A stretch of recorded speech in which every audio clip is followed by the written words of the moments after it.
Hey, folks, today is Friday, Juneteenth Day, June 19th, 2020, coming up on Roland Martin Unfiltered. Protests taking place all across the country, including here in Washington, D.C. I, of course, have been observing a lot of this, and so we'll talk about that on today's show. I'll be joined by Congresswoman Gwen Moore as we discuss not only Juneteenth, but also police reform that's needed in this country. Folks, also, Donald Trump administration, a top official in the State Department resigns because she's sick of their views when it comes to race, when it comes to protest, and she says, I got to go.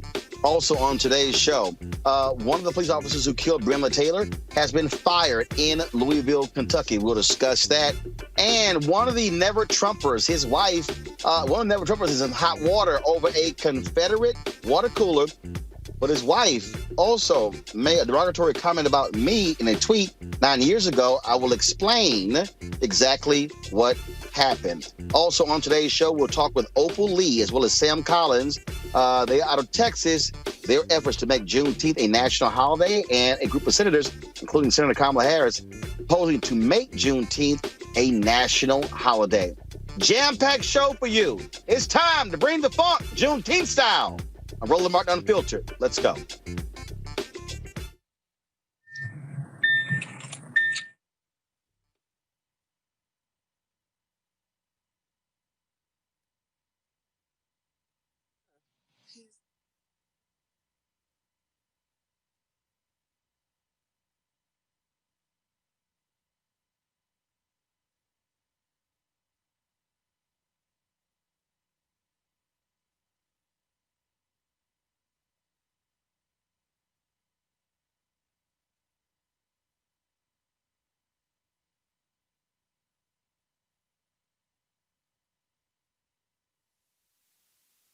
Hey, folks, Roland Martin here. Yes, I'm actually driving around Washington, D.C.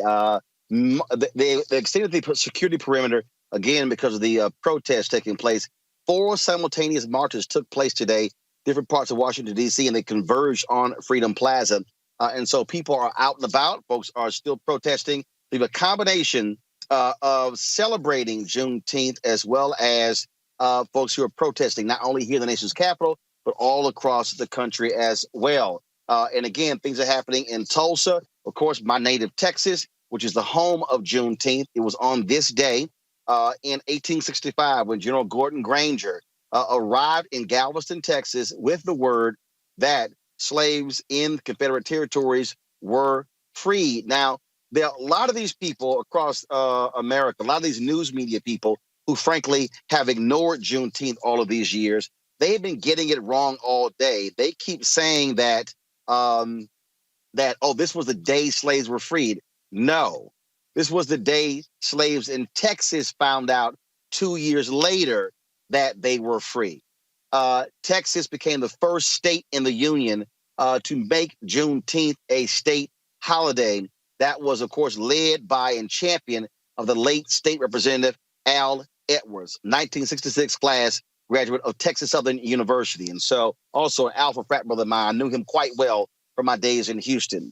Now, while we are talking about Juneteenth, while all these companies, while these networks, all of a sudden, America is now focused on Juneteenth, there still is a need for police reform in this country. Joining me right now is Congresswoman Gwen Moore out of Wisconsin. She herself is in the car returning from a Juneteenth March celebration there. Councilwoman Moore, glad to have you back on Roland Martin Unfiltered. Roland, Congresswoman, can you hear me? Day. You got me? Program out the way no matter what we say, and that is freedom ain't free. Right. That the 13th, our having gotten free cost us a great deal.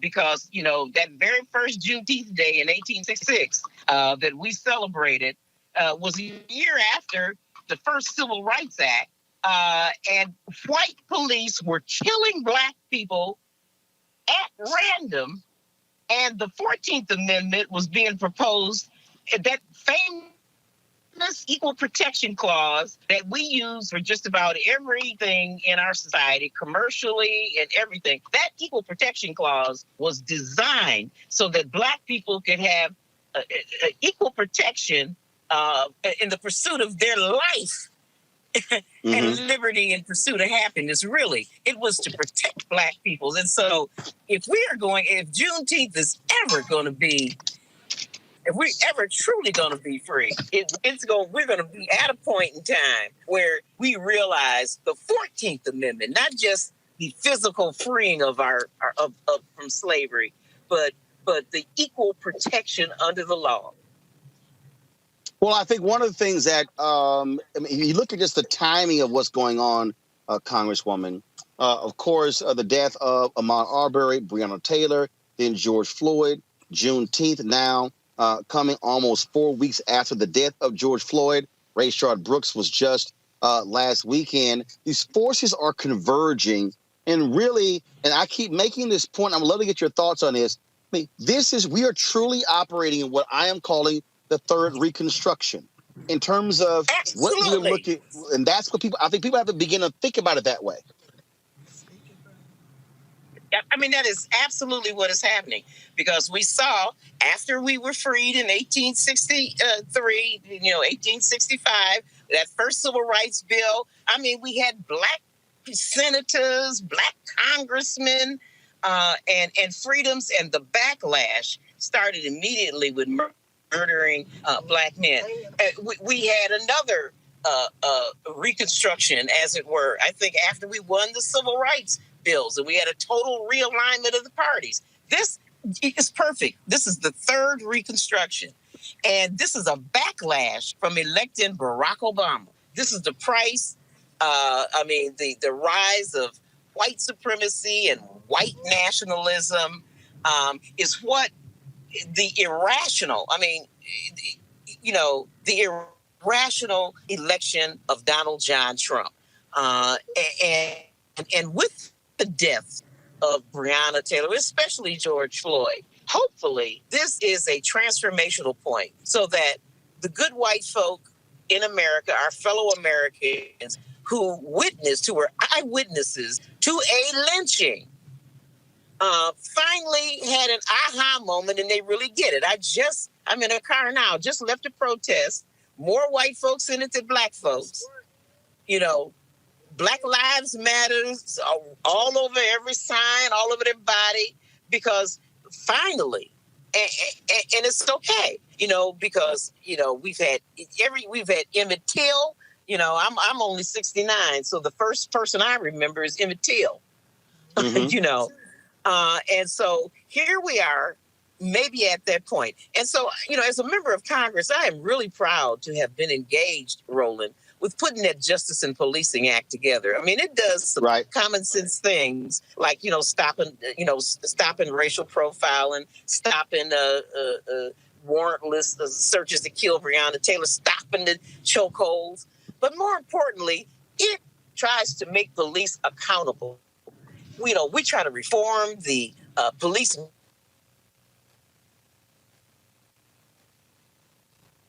Looks like we lost the willfully. Right. This willful act with a standard where DAs will feel that they can actually prosecute these cases and win judgments against these police, and also to reform the qualified immunity clauses, such that when police violate people's civil rights, when they do that they will be able to sue them for violating their constitutional rights. I put the de-escalation piece in because I was inspired by what happened with Dontre Hamilton right here in Milwaukee, where he was asleep on a public park bench, not bothering anybody. Two white women said, "Oh my God, there's a Black man lying on the bench. Come, police." And the police came, saw that he wasn't causing any problem, saw that he wasn't bothering anybody, left. And so these women called the police officer whose cell phone number they had. And he came in. That's right. And here this man was sleeping on a park bench and ended up being shot 14 times to death. And so I was going to my office. I'm at 16th and K. Right. To put the de-escalation piece in, and because surely, we just can't figure out how Dontre ended up dead. Mr. Brooks in Atlanta ended up dead. How do you go from being asleep, drunk, to being dead? And so if we get this justice and policing bill across the finish line, Roland, we need a president who will sign that bill. So I want people to know that we're doing our part. Y'all got to do y'all part. Y'all got to help us get rid of this fool. Gotcha. Congresswoman Gwen Moore, we certainly appreciate it. Thank you so very much. Folks, we're going to do this here. I'm going to take a real quick break. I am here actually parked in front of our building, and I'm about to actually go to Black Lives Matter Plaza to give you all a sense of what's happening down here as well. So I'm going to take a break, and then we'll be out of the car in just a second. Be with you guys in just a moment right here in Roland Martin Unfiltered. Texas, June 19th, 1865. 2 years after the Emancipation Proclamation was signed, the last enslaved African Americans were given notice of their freedom. But a long road lay ahead from emancipation to equity. Black Americans emerged from slavery with no voting rights, no land rights, no access to their due share of opportunity in the land of the free. White supremacists barred us from using white-owned banks, so we created our own. They burned down Black Wall Street, but we built new businesses and thriving communities. They forced us to the back of the bus, so we boycotted for justice and won in the Supreme Court. They silenced our voices and blocked our votes, so we marched for a Civil Rights Act and a Voting Rights Act. They held us back from the halls of power, so we organized and elected the nation's first Black president. No matter how hard they tried to stop us, we pressed on. We kept on fighting. 155 years since that first step in Galveston, and we're still on that long road to equity. We're still fighting for that full share of respect, opportunity, and freedom in the fullest sense. Juneteenth reminds us of America's capacity to change, but it will not change without us. We are resilient, we are strong, and we will never stop building, marching, speaking, voting, organizing, protesting, and fighting until the promise of this nation is fulfilled.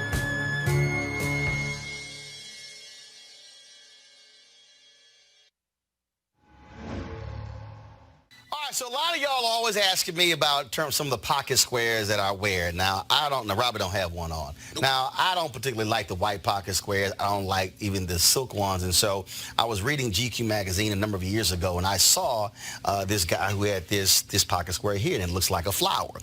This is called a shibori pocket square. This is how the Japanese manipulate the fabric to create this sort of flower effect. So I'm going to take it out and then place it in my hand so you see what it looks like. And I said, man, this is pretty cool. And so I tracked down, it took me a year to find a company that did it.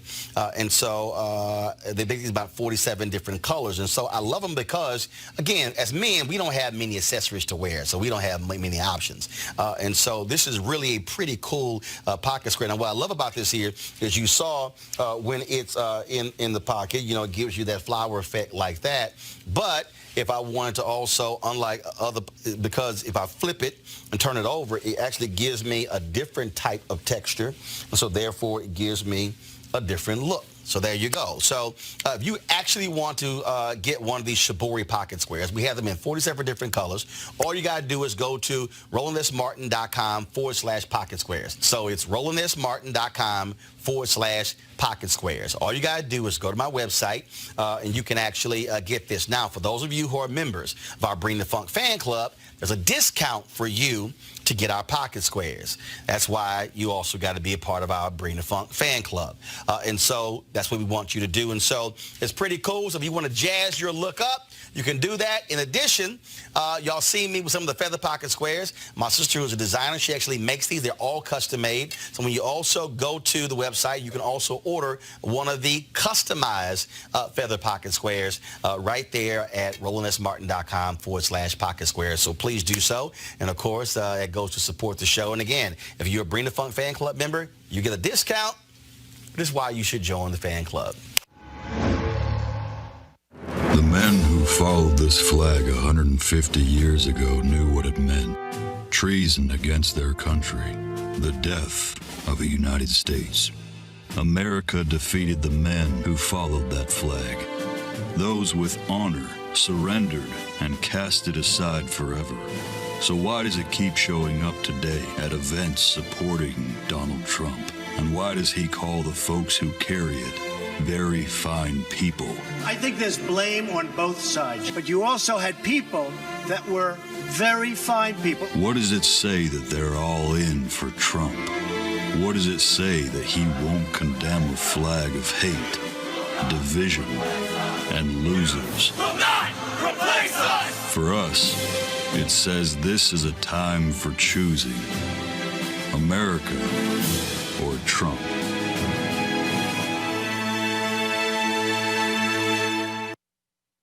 Texas, June 19th, 1865. 2 years after the Emancipation Proclamation was signed, the last enslaved African Americans were given notice of their freedom. But a long road lay ahead from emancipation to equity. Black Americans emerged from slavery with no voting rights, no land rights, no access to their due share of opportunity in the land of the free. White supremacists barred us from using white-owned banks, so we created our own. They burned down Black Wall Street, but we built new businesses and thriving communities. They forced us to the back of the bus, so we boycotted for justice and won in the Supreme Court. They silenced our voices and blocked our votes, so we marched for a Civil Rights Act and a Voting Rights Act. They held us back from the halls of power, so we organized and elected the nation's first Black president. No matter how hard they tried to stop us, we pressed on. We kept on fighting. 155 years since that first step in Galveston, and we're still on that long road to equity. We're still fighting for that full share of respect, opportunity, and freedom in the fullest sense. Juneteenth reminds us of America's capacity to change, but it will not change without us. We are resilient, we are strong, and we will never stop building, marching, speaking, voting, organizing, protesting, and fighting until the promise of this nation is fulfilled.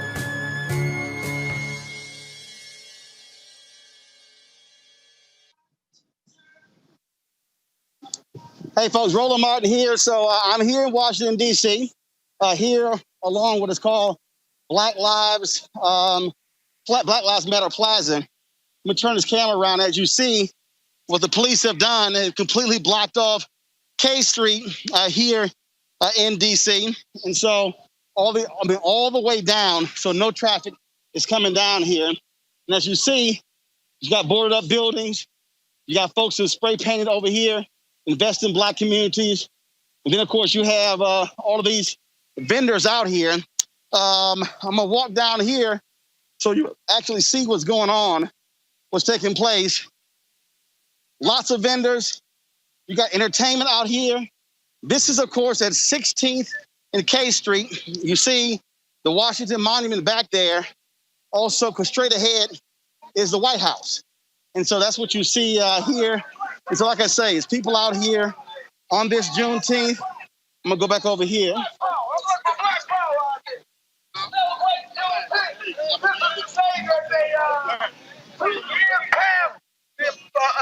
were supposed to have Roland Martin, my brother. Come on over here. You belong over here. You got number one fans of the Black Panther Party right here. You definitely need this, brother. How you doing, Doc? You all good? Roland Martin, how you doing? I just want to give y'all a sense of what this looks like out here. 1 second.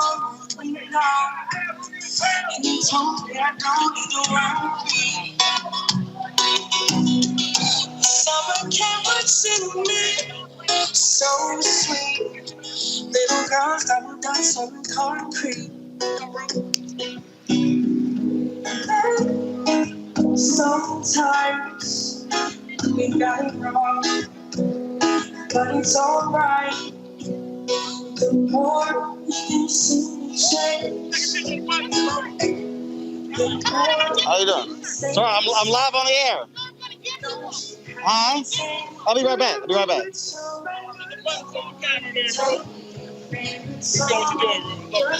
I appreciate it, bro. Appreciate it. All right, folks, we're going to walk on down this way. As you see, that folks, what's up, bro? Actually, I'm live on the air right now, so I'll come back down.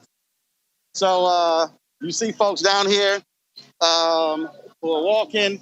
Like I say, normally our offices are not far from here, folks, and this is the most vendors that you've seen out here since this whole thing started. As you see, of course, on the street here, where they have Black Lives Matter written on the street. This has become a gathering place every single day. As you see, again, you got folks out here selling art. So you got that happening over here. And so as we walk further down here, you got other people who are also selling stuff. You got other artists out here who are singing. Now, as somebody who's a native of Houston, Texas, we've seen these sort of celebrations all over the country. This is how we often have it in Texas. What's up, bro? How you doing?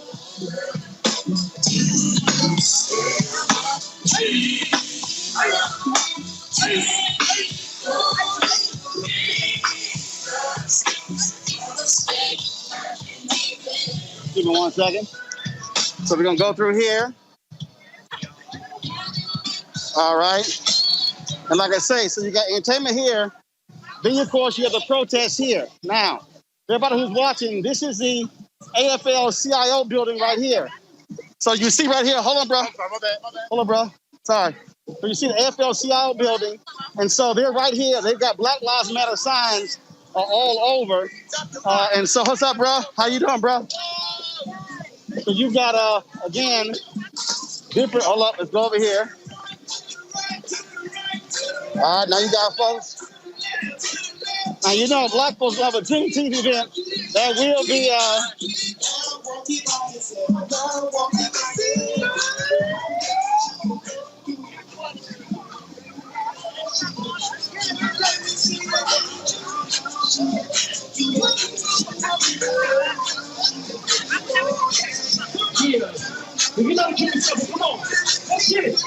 all right, folks, so I'm about to sit here, I'm about to walk forward here.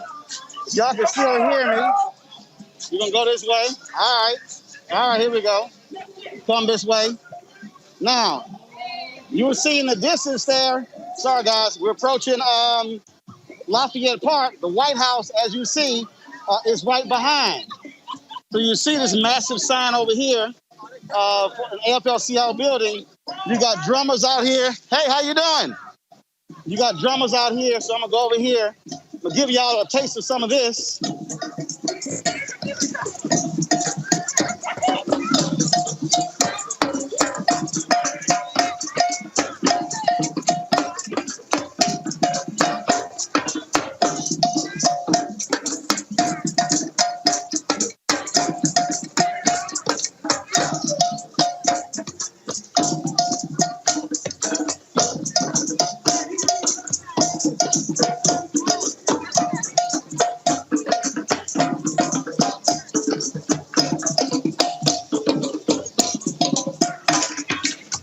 All right, so I'm gonna go further down here.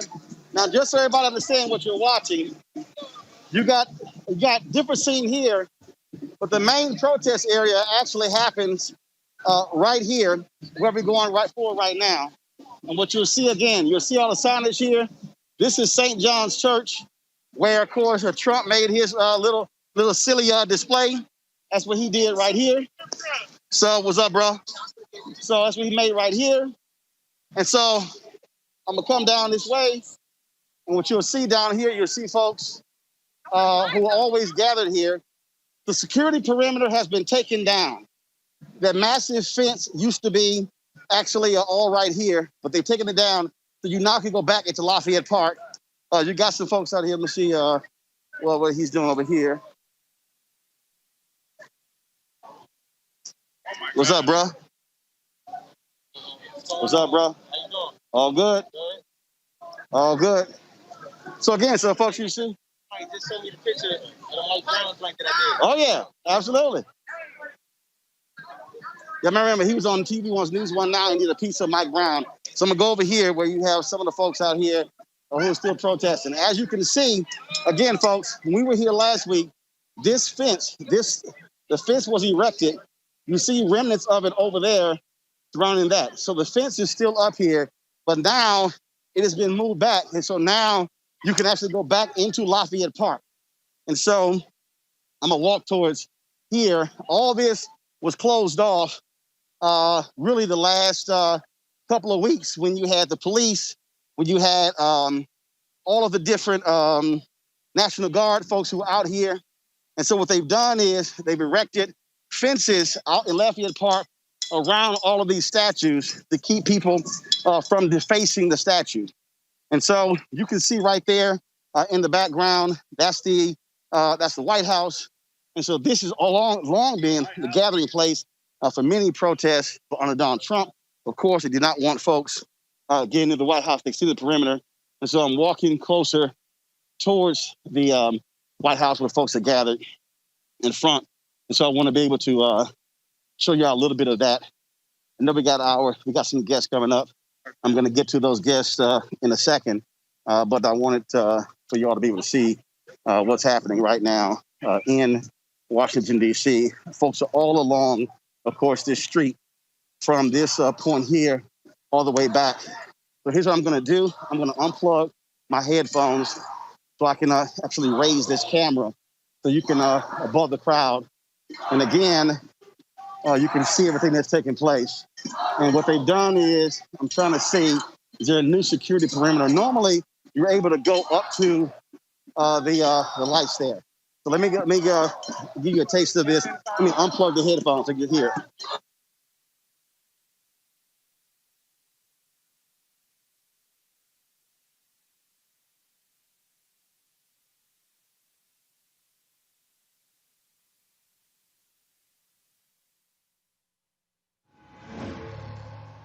All right, so a lot of y'all are always asking me about some of the pocket squares that I wear. Now, Robert don't have one on. Nope. Now, I don't particularly like the white pocket squares. I don't like even the silk ones, and so.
All right, folks, right now I want to bring in our panel. We have Rob Richardson, who joins us right now. We also have Dr. Nyambe Carter, who's with us, and also commentator Amisha Cross. Rob, I want to start with you. Again, as a native of Houston, I've seen numerous Juneteenth celebrations all over all from Texas.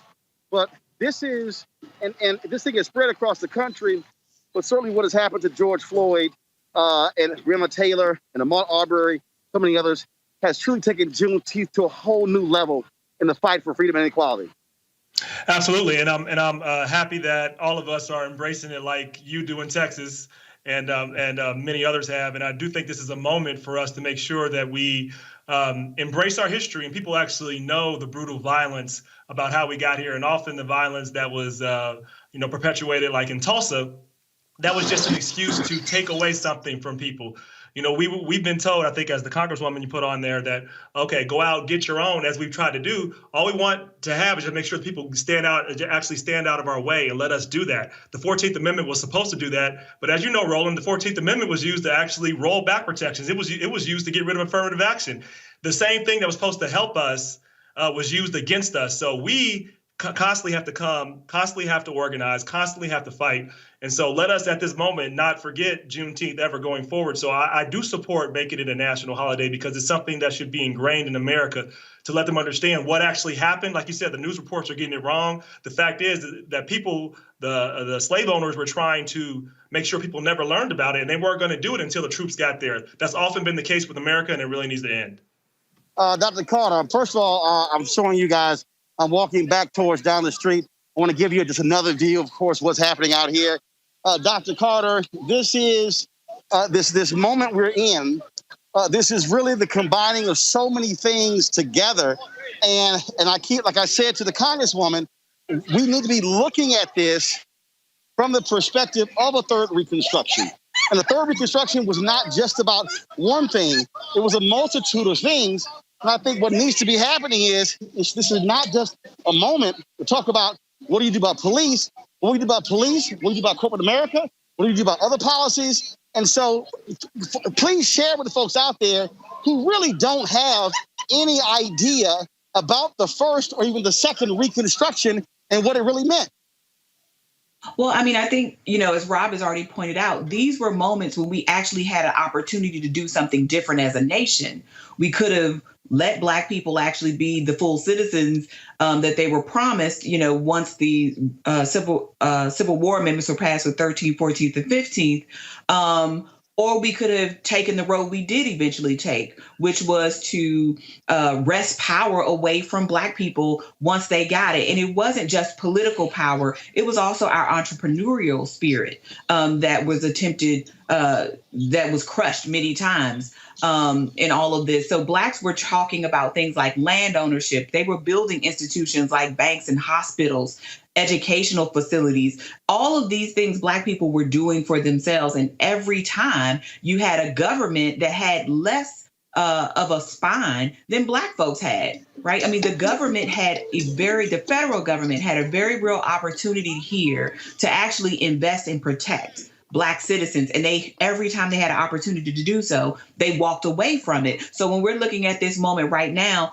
yes, a national holiday is great, but we can't stop with a national holiday. As you said, it's not just about policing. It's about access to health care. It's about access to education equity. I mean, it's about jailing and the way we do criminal justice, right? And I'm using justice very loosely here. There is a whole array of things that we have to do to achieve equity, not just equality. It's not just about treating people the same, but it's also recognizing what it's going to take to get Black people on the same footing as the majority of citizens in this country. And that's going to take a lot of investment financially, but it's also going to take an emotional and spiritual investment that this country has never shown that it wanted to make. And it certainly hasn't had the courage to make it. And this is that moment again. And it is, if history is a teacher, we should all be holding our breath, because what we've seen is that the federal government has backed away from offering more protection when it was needed. And this moment may not be any different. We're hoping it's different, but it may not be. Amisha Cross, again, we must expand this beyond the simple narrative. Again, I think folks in corporate America must be looking at this, folks in politics, all the different areas, because it's not just police reform. Go ahead and talk about that. So while you're talking, I got to take this selfie. Y'all go ahead. You're absolutely correct.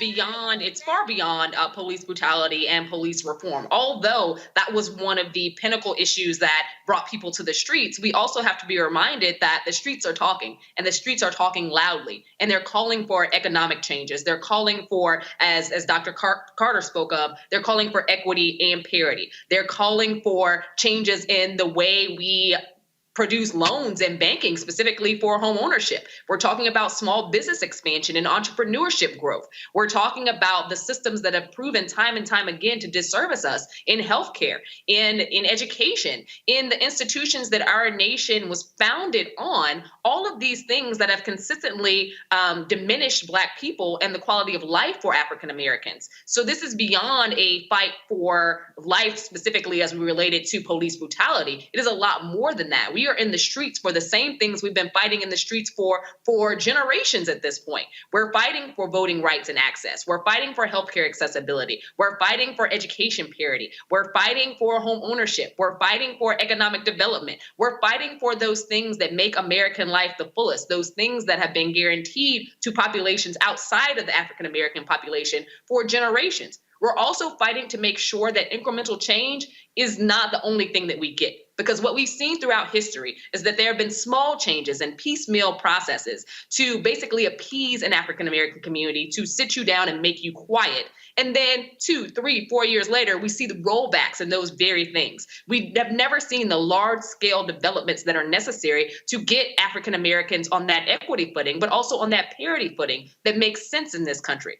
Because as a Black person, we can say, and as Black people, we can say that there are so many avenues that we could walk into and have success in. It's not for lack of talent. It's not for lack of focus. It's not for lack of ability. It is sheerly because we have a system that has been designed to dismantle and to discredit the efforts of African Americans and to ensure that African Americans remain in a subjugated space and one that we're treated as second-class citizens. We have reached a point in 2020 where people are saying we are done. We want to move forward. And we're forcing the hand of those in power. We're forcing the hand for the 2020 election. We're forcing the hand not only for the presidency, but all of the down ballot races. We're also looking at our local leaders. We're looking at those who are in the corporate space. And yes, a lot of them are, arguing to take back these emblems of racism, of a lot of things around an era that they would like to forget, because those are easy things. It's easy to change the cream of wheat. It's easy to change Aunt Jemima. It is not easy to change these structural systems themselves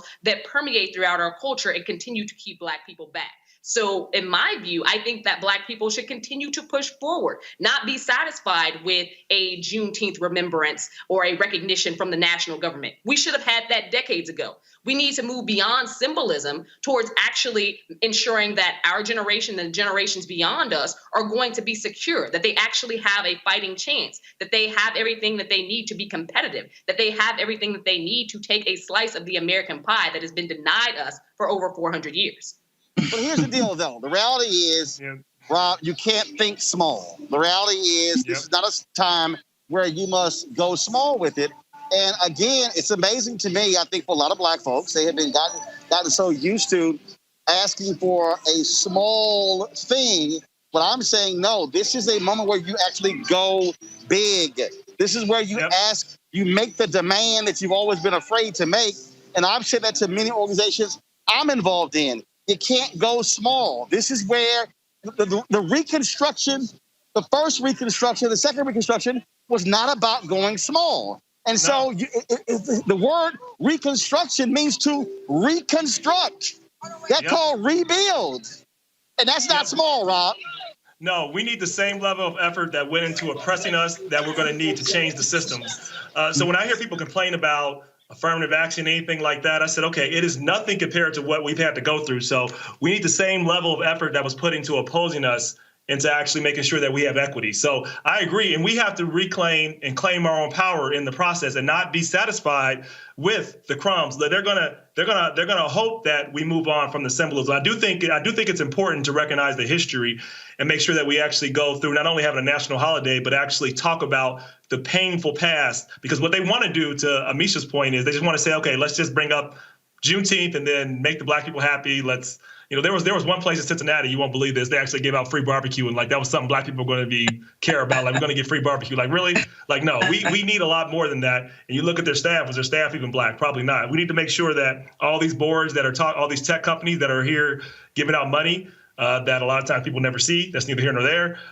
What does their boardroom look like? What does the contracts look like that they're giving out? Like, that's real. This other stuff is going to pass. There's going to be a time when people aren't talking about Juneteenth anymore. That's all fine and well. What does your board look like? What does your contracts look like? This goes across the board, and we definitely need to think big. We don't need to think in millions. We need to think in billions. Right, and that's really the key there. Again, Dr. Carter, I think there's so many people in this country. Again, folks, I'm here in Black Lives Matter Plaza.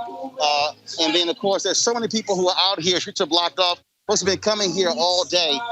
So, Dr. Carter, I think part of the issue also, so many people have no clue even what the hell the Reconstruction period was. I remember after the election, even in 2012, I did an event here in D.C.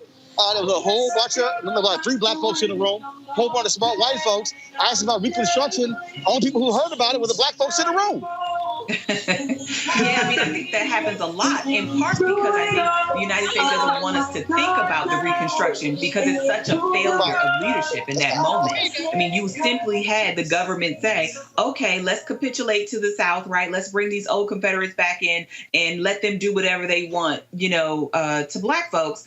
And this is something that we find over and over again, as Amisha and Rob have already pointed out. I mean, what the United States government does is the thing that is the easiest thing to do, which is the remembrance, which is the heroic tale. They don't also want to tell you about the harrowing tales, right? They don't want to talk about the fact that all of those folks in Tulsa that lost their businesses, that lost their loved ones, never got any kind of compensation for those losses, that those survivors that had tried into their 80s and 90s died trying to get justice for their families and for their loved ones and for those communities. We don't call what that was. That was land theft, right? Yep. I mean, those communities weren't just ravaged. They were ravaged and somebody took over those spaces, and those spaces weren't occupied by Black people. And we see this in Wilmington, where these communities that Black people had built that are destroyed, never to be rebuilt again. And again, the federal government has had ample opportunity to defend the rights of Black people over and over and over again. And every time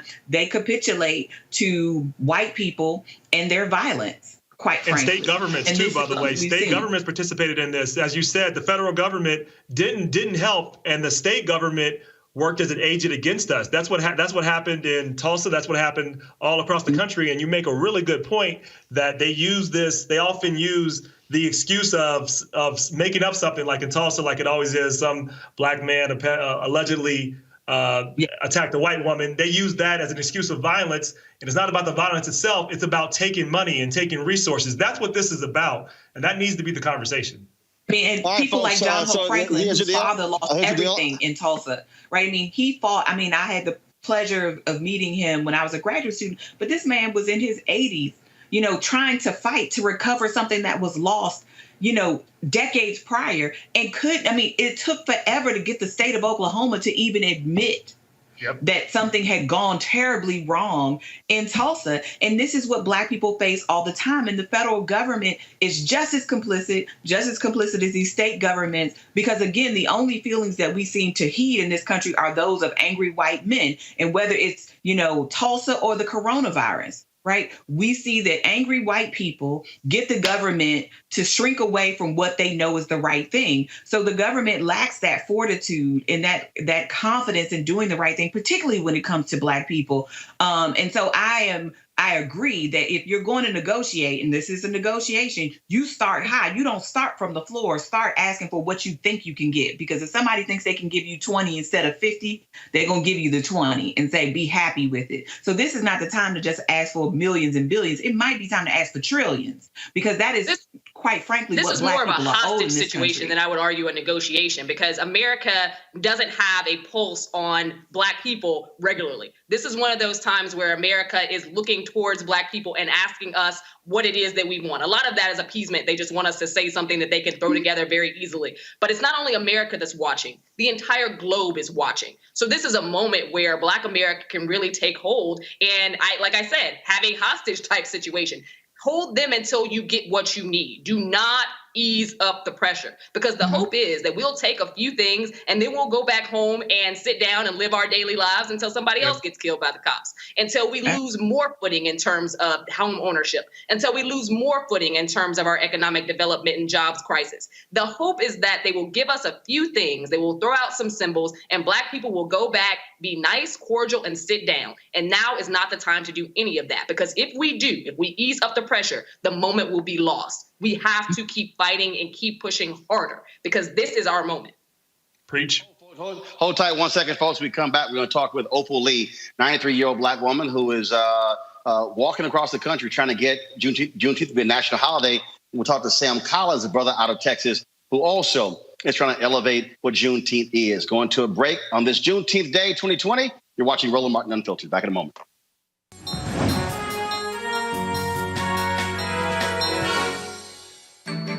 I work with a lot of different people in St. Louis County, including some of our most vulnerable people. We knew we needed to have a strong earned sick and safe time ordinance passed for workers to be able to have the right to take this much needed time off. I work for Miami-Dade County. I've been working now for 19 years. Our last contract negotiation was during the economic crisis that we were going through. There were some county commissioners that were not on our side. Philly is an interesting city. It's a blue-collar city. For almost 6 years, we didn't have a contract. Our working conditions were poor, but people still took pride in the job they did every day. I've worked for University of California for the past 11 years. Outsourcing is a real problem everywhere, especially here in California. We were watching our jobs disappear, and it was getting worse every year. In 2015, 6 of the 9 seats were up for election, so we knew it was crucial that we elected city councilors who would stand with us in support of all workers. I realized if we don't go out and fight and push for our own candidates, eventually we will have no rights at all. I started organizing. We knocked on doors, we flagged down cars, and once we started talking, we saw how similar we were, how many things we had in common. I started going to the Capitol to meet with our legislators, and from there I would educate them about what's going on in the university, and I asked them to support our Budget Act. We were able to get 5 of the 6 AFSCME-endorsed city councilor candidates elected, and the majority of them are really strong advocates for earned sick and safe time. That person that we were supporting to unseat an incumbent won. The next day after that win in the election, they gave us everything we asked for. After we got our candidate in office, and the 18 years I've been a City of Philadelphia employee, it was the quickest contract negotiation. Every promise that was made as far as having direct, personal, honest negotiation was upheld. It was a long fight, but we won state legislature language basically saying that the university can't use taxpayer money to contract out our jobs. And it was a very important victory. We're still fighting, but we wouldn't be where we are without getting city councilors elected who support our work, and the PEOPLE program was crucial in making this happen. The PEOPLE program has taught me what it is to give back, what it is to be involved, what it is to be active, but also what it is to be a leader. The Ask Me People program allows us to be strong politically and push for laws to support all working people.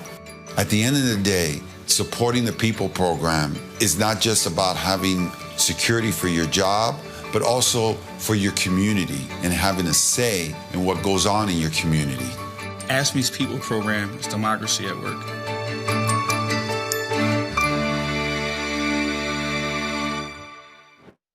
Who followed this flag 150 years ago knew what it meant. Treason against their country. The death of the United States. America defeated the men who followed that flag. Those with honor surrendered and cast it aside forever. So why does it keep showing up today at events supporting Donald Trump? And why does he call the folks who carry it very fine people? I think there's blame on both sides, but you also had people that were very fine people. What does it say that they're all in for Trump? What does it say that he won't condemn a flag of hate, division, and losers? Will not replace us! For us, it says this is a time for choosing America or Trump.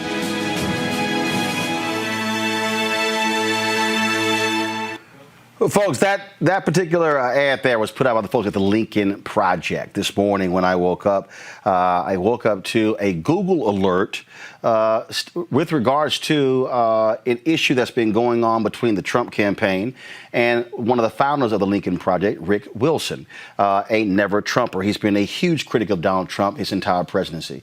And they've been criticizing Rick Wilson because of photos that were on his Instagram page from several years ago where there was a Confederate flag on a water cooler. Rick Wilson came out and said that he said that was nothing that him or his family supported nor endorsed, but that it was a girlfriend who was interested in his son, who brought that as a gift to his son. And then he said after that boat trip, it was immediately disposed of. And he's tweeted and talked about that. But what involved me this morning was a particular tweet that was sent in 2011 by Rick's wife, Molly Wilson. In that particular tweet, the word Negro was used. I'm trying to pull it up. Literally, folks, I just walked into our building after being out on the streets. And so let me just pull this up. And it was very similar to a particular tweet that was sent out that was by Roger Stone, of course, who was a huge Trump supporter, one of the biggest racists and thugs out there, who, of course, is awaiting to be sent to federal prison. And so in this particular, so what happened was Donald Trump Jr. Sent out a tweet last night saying, "Hey, Rick Wilson, do you and your wife usually use the term Negro to describe black Americans?" Trump Jr. tweeted, "Perhaps while sitting on your South will rise again Confederate flag cooler. Not very woke, racist Rick Wilson." He couldn't spell Wilson. So what happened was there was a particular tweet that was sent out by his wife. Let me know, team, if you're all able to see this here. Hold on one second. I'm trying to pull it up there. So let's see. Let me know if you have it now. And so somebody sent out a tweet, said, "Just ran into a near NASCAR hero, a Bass Pro, Roland Martin. He says hi." Well, Molly Wilson tweeted, "Famed angler or corpulent CNN Negro gas bag, Roland Martin. I assume the former." Well, that was the tweet that Donald Trump Jr. was referring to. I saw the story, was not aware of it. Then, of course, reached out to Rick Wilson. And then Molly Wilson called me. She called me to personally apologize for that particular tweet that was sent out. She said in our conversation, she called me this afternoon, she said she had no excuse for it. That is absolutely not the kind of thing that I say. She called it stupid, flippant, cruel, and inappropriate joke. She says, "I'm not that person. It was ugly and it was awful and I regret it. It was just mean and I was being a smartass and saying it was certainly a lack of judgment." Because she said, "I didn't realize how awful it was. I regret it. I absolutely regret it." So I certainly appreciate Molly Wilson for calling me personally to apologize for that tweet. Now, when Roger Stone used similar language, he apologized to a reporter, but he didn't have the guts to actually tweet me, or excuse me, to call me personally. And so I appreciate Molly picking the phone up once this story got out there to call me personally to apologize. But what's interesting about all of this here, you have Donald Trump Jr., who is criticizing Rick Wilson for this particular image of a Confederate flag. Yet this is the same Donald Trump Jr. who is the son of the man who made it perfectly clear he is not going to rename Confederate monuments named after army bases. This is the same person. I've never seen them really condemn the flying of those Confederate flags all throughout the South and other places next to Trump signs. See, so it's real interesting when you have Donald Trump Jr., who is attacking Rick Wilson. Let me be perfectly clear. I don't support anybody waving the Confederate flag. I believe Mississippi should get rid of that flag as well. And speaking of that, here you have the SEC who announced today that they are not going to hold any championships in Mississippi unless that flag that Confederate flag is off of their state flag. The NCAA already has that in place.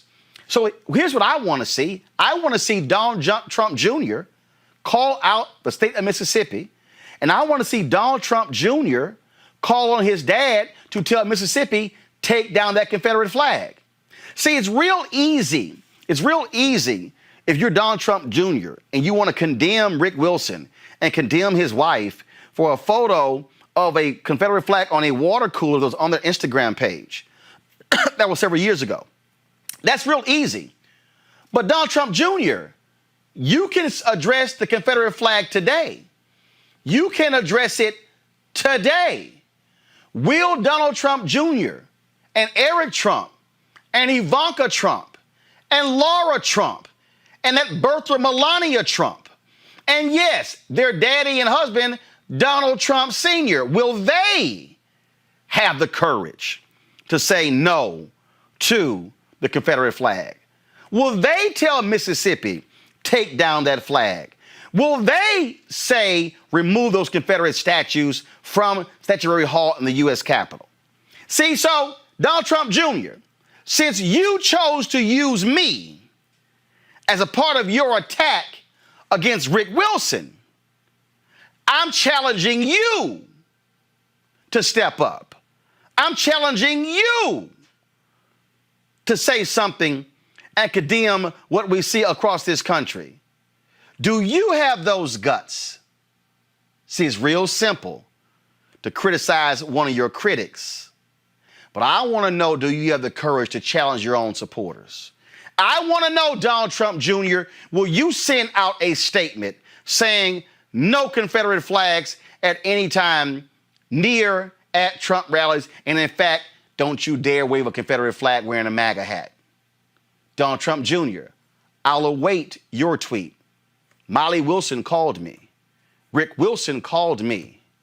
Let's see you show some leadership, Donald Trump Jr. Real quick, I want to go right now to my next guest. She has been traveling around the country trying to get this nation to endorse making Juneteenth a national holiday. He has been someone who also has been making this issue as well. Opal Lee joins us from Fort Worth, Texas, and we also have Sam Collins who joins us as well. Opal, how you doing? I'm alive and kicking. So But I'm kicking. You have been really pushing this nation to make Juneteenth a national holiday. Why? Because I see Juneteenth as a unifier. I see if we would use all of our energy to address the atrocities that are happening to us, that we could get so much more done. And Juneteenth is that vehicle to address housing, to address that prison complex thing, to address education and health. There's so much we could do if we just do it together. And you know I'm advocating having the celebration from the 19th of June to the 4th of July. Remember, slaves weren't free on the 4th of July. Sam Collins, I'm going to bring you in here. I've spoken at your event in Galveston, Texas.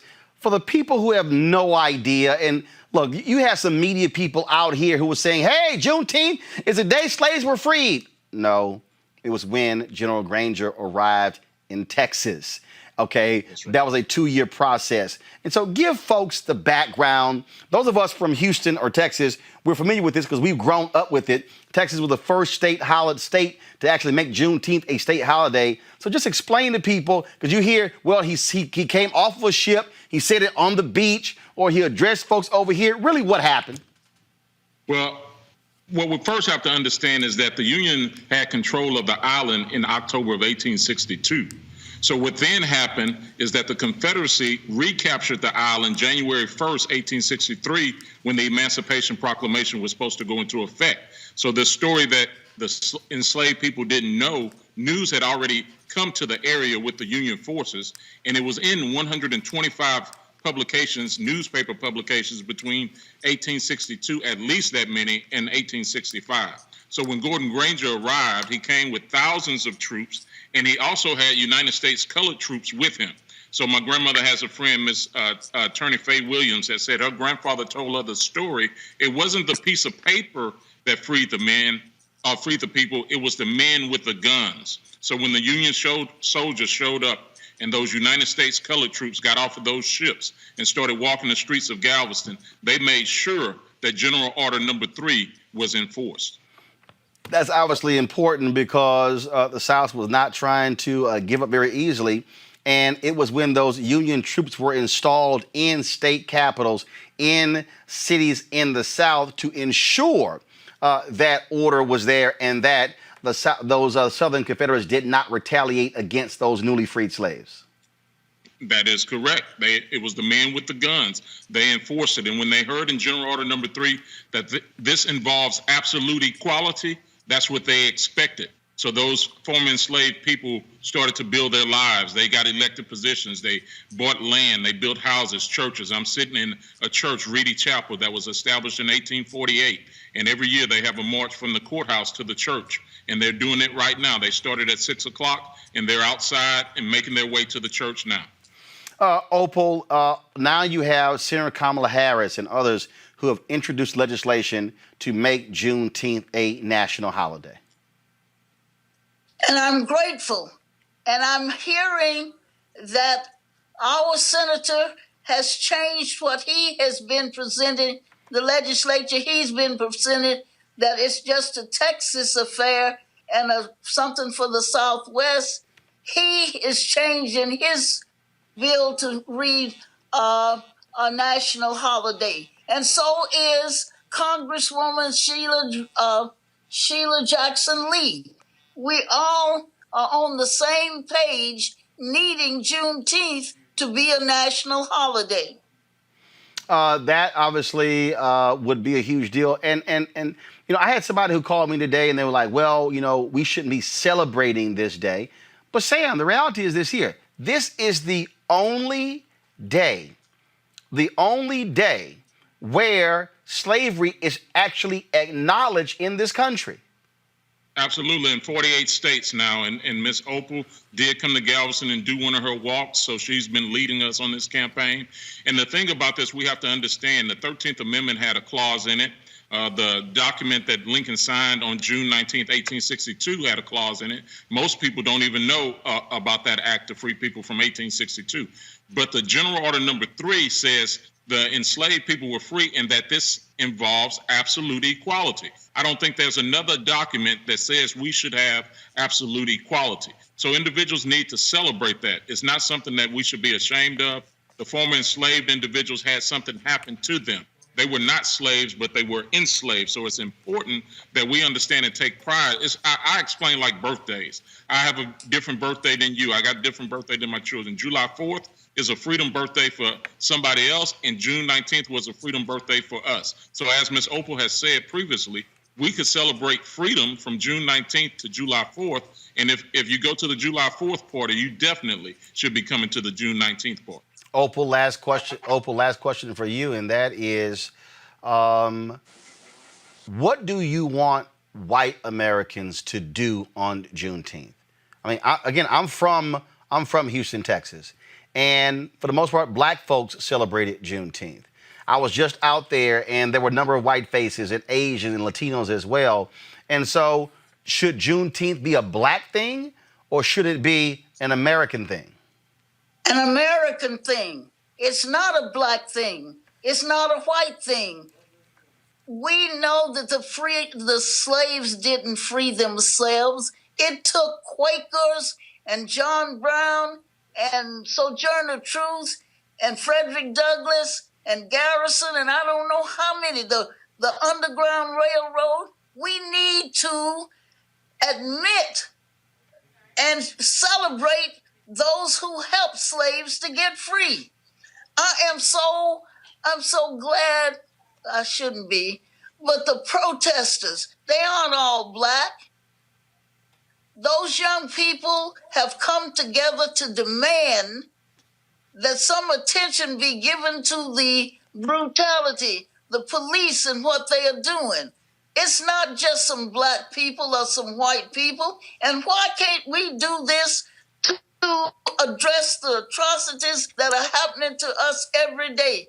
Our healthcare system needs some help. Our education system needs help. The prison population, the stuff that's going on in the prisons, all these things need to be addressed. And when we come together to do that, we have arrived. And I see Juneteenth being that catalyst. All right. Opal Lee, Sam Collins, we surely appreciate it. Thanks a lot. Thank you. All right, then. Thank you very much. And we look forward to these things happening. Go back to our panel here, Dr. Carter. Again, you see this. It's real interesting to watch the reaction by elected officials. All of a sudden, all these corporations have discovered Juneteenth. Cable networks have discovered Juneteenth. This thing has been celebrated for 150 plus years. This ain't new to us. Well, they discovered they could make $1 off of it, is what they discovered. I mean, let's be clear. None of this is just altruistic. There's money to be made here, and they recognize this. I mean, even Nike has like a Black History Month sneaker. So everybody recognizes there's something to capitalize on here. And I always say, if they're in it, they're in to make $1. And so I think we have to be cautious. Like you said, this is a holiday that's been celebrated for a century, right? And so if these people are just finding out about something that has been freely available and well known and celebrated by Black people all across this country, particularly in the South and Southwest, but across this country for decades, then why are they all of a sudden now paying attention? Because they want a virtue signal, and they also want to make money in the process. So I think we have to be very careful about who these partners all of a sudden come to be, and how, great Juneteenth comes to be to so many people. And look, and this is not to say that you should be penalized for not knowing. You don't know what you don't know. At the same time, though, when it turns into this way to commercialize and make a buck, then yes, we should look sideways or think twice about this and use this again. If you have to spend money anywhere for Juneteenth, make sure you do that with Black owners. Make sure you do that with Black businesses. Make sure that we're spending those monies in our communities and that we're supporting and uplifting our institutions, because there are plenty of folks out here, and as you had on the show last week, that are hurting because of all the things that are happening economically right now. So this is a moment to reflect and think of ways to support our communities, because that's always been what Juneteenth is about, in the way that Ms. Lee was just talking about, in supporting our communities and uplifting and highlighting our communities in all varying domains. So again, beware the person come, with this gift of a holiday that also comes with a side of purchase. No, but that's where, Rob, that's where we say, and I think Black employers and companies should say, oh, since y'all want to benefit off of Juneteenth, turn over all sales from Juneteenth to Black organizations, to give it to HBCUs. Give it. I mean, see that again. This is where the challenge, Rob, has to be far more aggressive. And I'm a firm believer in this here. These companies that are out here, if you're an engineering company, okay, I want to know, forget you saying, oh, well, we're going to give $10 million to NAACP or the LDF, which I certainly support. I want to have companies tie their dollars directly to the HBCUs that are graduating those students. And so what's the top nursing school? What's the top engineering school? What's the top political science school? What's the top aerospace school? What's the top communication schools? And so if you're a media company, Comcast announced they were giving $100 million to various social organizations. No, damn that. What are the top 5 journalism schools at HBCUs? And Comcast should say, all right, we're going to give $20 million each to each one of those schools. The average HBCU's endowment, listen to me, y'all, the average HBCU endowment is less than $20 million. So corporate America could double the actual endowment of HBCUs writing that check. That's how we should be responding. I ain't just getting mad if you want to sell some stuff. Sell it, but give it back. Yeah, absolutely. Absolutely. I would say 2 things. One, we should control more of the narrative, too, because If you look at the Holocaust, Jewish are very clear about controlling their narrative, making sure that the full story is told to the extreme level of brutality as it should be. We need the same thing with Juneteenth. It wasn't just a day. Like, we need to talk about the fact that Juneteenth, the reason why it happened is because people were, like you already previously mentioned, guns had to be brought there in order to make sure people were freed. People were still being tricked. People were still being taken advantage of. People were still being violated. And of course, that happened over again and again and again. We need to control that narrative. To the part about making sure that the money is given back, absolutely.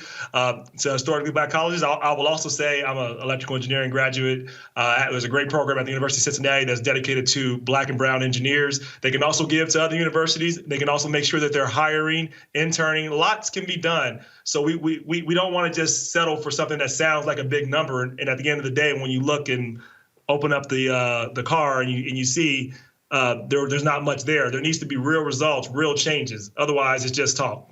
Amisha, again, I think when we were seeing what is happening, and I've seen some folks on Twitter like, oh my goodness, are they going to Cinco de Mayo, Juneteenth? Here's the deal. Chances are high. No, but here's the deal. We can protect this. We can protect this. What I'm saying is protect it. No, and I absolutely agree with you. I think that there's so much in the African-American community in terms of richness of history and the fact that most blacks across this country have been celebrating Juneteenth for decades. It's very interesting to see, nationwide that now it's finally getting the recognition that it deserves. But I think that, to your point, Roland, there needs to be some parameters in place, because what we don't want it to become is some hokey holiday that now white people have decided they're going to start Columbusing, almost Trump-like, and say, okay, well, we made it important.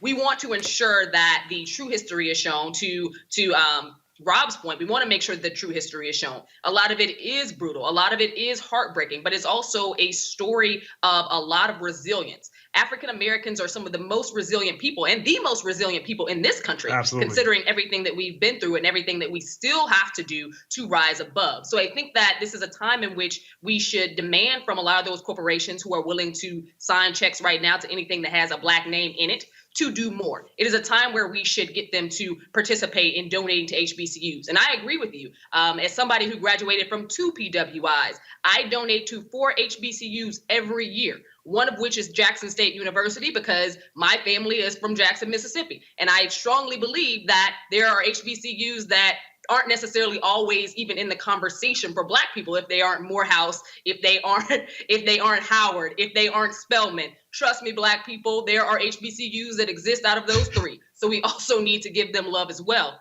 Beyond that, looking at small businesses. Small businesses are the engine of America. Black small businesses are the engine of the black community. Let's not only push to go to and invest our cash in those businesses, let's make sure that a lot of these ultra-rich companies are also paying attention to those businesses, that we know who's on their boards, that they're opening that for us, that we know what their employees look like, that we are holding them accountable. Juneteenth shouldn't only be a holiday. It should be one that is a holiday that showcases what the priorities happen to be for black people. We have to ask for more, and this is our time. Folks, today, Mayor Greg Fisher of Louisville announced that Metro Police, they're firing Officer Brett Hankinson, one of the 3 officers to fire weapons on March 13th at Breonna Taylor's apartment and killing her.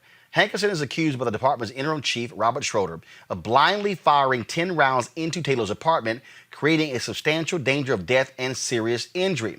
Schroeder wrote in a letter to Hankinson laying out the charges against him, saying, quote, "I find your conduct a shock to the conscience. I am alarmed and stunned you use deadly force in this fashion." He continued, "The result of your actions seriously impedes the department's goal of providing the citizens of our city with the most professional law enforcement agency possible. I cannot tolerate this type of conduct by any member of the Louisville Metro Police Department.